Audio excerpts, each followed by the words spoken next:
കഥയുടെ പേര് ചിറകൊടിഞ്ഞ കിനാവുകൾ. ഒരു വിറക് വെട്ടുകാരൻ. അയാൾക്കൊരേ ഒരു മകൾ സുമതി, 19 വയസ്സ്. ഇവൾ സ്ഥലത്തെ ഒരു തയ്യൽക്കാരനുമായി പ്രണയത്തിലാണ്. ഈ തയ്യൽക്കാരൻ ബഹുമിടുക്കനും സുന്ദരനുമാണ്. അനീതി കണ്ടാൽ എതിർക്കും, ജനങ്ങളുടെ ഏത് കാര്യത്തിനും മുന്നിൽ കാണും. അങ്ങനെ നാട്ടുകാരുടെ കണ്ണിൽ ഉണ്ണിയാണ്.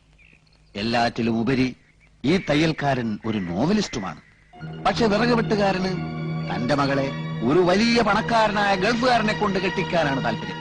ഇക്കാര്യം സുമതി തയ്യൽക്കാരനെ അറിയിക്കുന്നു.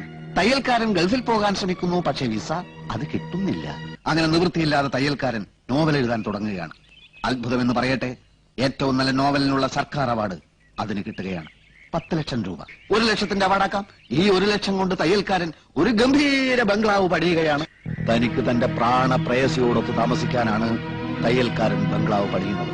പക്ഷെ നിർഭാഗ്യമെന്ന് പറയട്ടെ, വിറക് വെട്ടുകാരൻ തന്റെ മകൾക്കൊരു ഗൾഫ് ഭർത്താവിനെ ഏർപ്പാടാക്കും. സുമതി കരഞ്ഞു. തയ്യൽക്കാരൻ ആ കല്യാണം പൊളിക്കാൻ ശ്രമിക്കുന്നു. സാധിക്കുന്നില്ല. ഒടുവിൽ ബംഗ്ലാവിന്റെ പാലുകാച്ചൽ ദിനം വരികയാണ്. അന്ന് തന്നെയാണ് സുമതിയും ഗൾഫുകാരനുമായുള്ള വിവാഹം.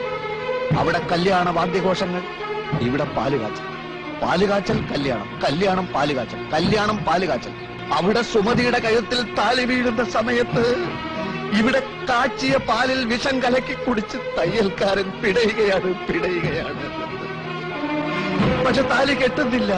സുമതി ഓടി. തയ്യൽക്കാരൻ മരിച്ചില്ല, ആശുപത്രിയിലായി. ഡോക്ടർമാർ ഓപ്പറേഷൻ, ഓപ്പറേഷൻ, ഡോക്ടർമാർ, ഡോക്ടർമാർ ഓപ്പറേഷൻ, ഓപ്പറേഷൻ, ഡോക്ടർമാർ.